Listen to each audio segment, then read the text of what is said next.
Malappuram Edavanna ആമയൂരിൽ lorry കുളത്തിലേക്ക് മറിഞ്ഞ അപകടം. ലോറി ഡ്രൈവറെ ആശുപത്രിയിലേക്ക് കൊണ്ടുപോയി. അപകടത്തിൽപ്പെട്ട ലോറി കുളത്തിൽ നിന്ന് ഉയർത്തിയിട്ടുണ്ട്.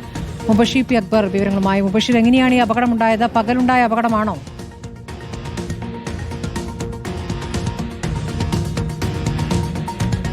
അതേ സ്മൃതി, ഇന്നു രാവിലെയാണ് മലപ്പുറം ജില്ലയിലെ എടവണ്ണ ആമയൂർ ഭാഗത്തെ പുളിങ്ങോട്ടുപുറം റഹ്മത്ത് ക്രഷറിൽ നിന്നും വരുന്ന റോഡിന് സമീപം ലോറി കുളത്തിലേക്ക് മറിഞ്ഞ അപകടമുണ്ടാകുന്നത്.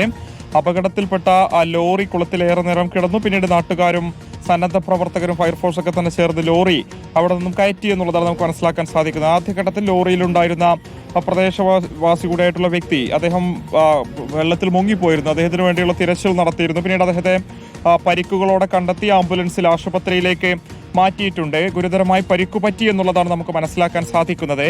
എന്തായാലും വാഹനം ഏറെക്കുറെ പൂർണ്ണമായും തകർന്നിട്ടുണ്ട്. ഒരു ക്രഷറിനോട് ചേർന്നിട്ടുള്ള ഒരു കുളമാണിത്. ക്രഷറിനോട് ചേർന്ന് രൂപപ്പെട്ടൊരു കുളമാണിത്. സ്വാഭാവികമായിട്ട് ആ മേഖലയിലൂടെ കടന്നു പോകുന്ന ലോറിയുടെ നിയന്ത്രണം വിട്ടതാകാം അപകടത്തിന് കാരണം എന്നുള്ളതാണ് പ്രാഥമികമായിട്ടുള്ള വിവരം. അപകടം നടന്നയുടൻ തന്നെ നാട്ടുകാരുടെ നേതൃത്വത്തിലായിരുന്നു രക്ഷാപ്രവർത്തനം നടത്തിയിരുന്നത്. ഡ്രൈവറെ ആശുപത്രിയിലേക്ക് മാറ്റി പ്രാഥമിക ചികിത്സ നൽകിയിട്ടുണ്ട്. പക്ഷേ പരിക്കു ഗുരുതരമായതിനാൽ തന്നെ മറ്റു ആശുപത്രിയിലേക്ക് മാറ്റേണ്ടി വരുമെന്നുള്ളതാണ് നിലവിൽ നമുക്ക് മനസ്സിലാക്കാൻ സാധിക്കുന്നത്. വാഹനം നിലവിൽ ആ കുളത്തിൽ നിന്നും ഉയർത്തിയിട്ടുണ്ട്.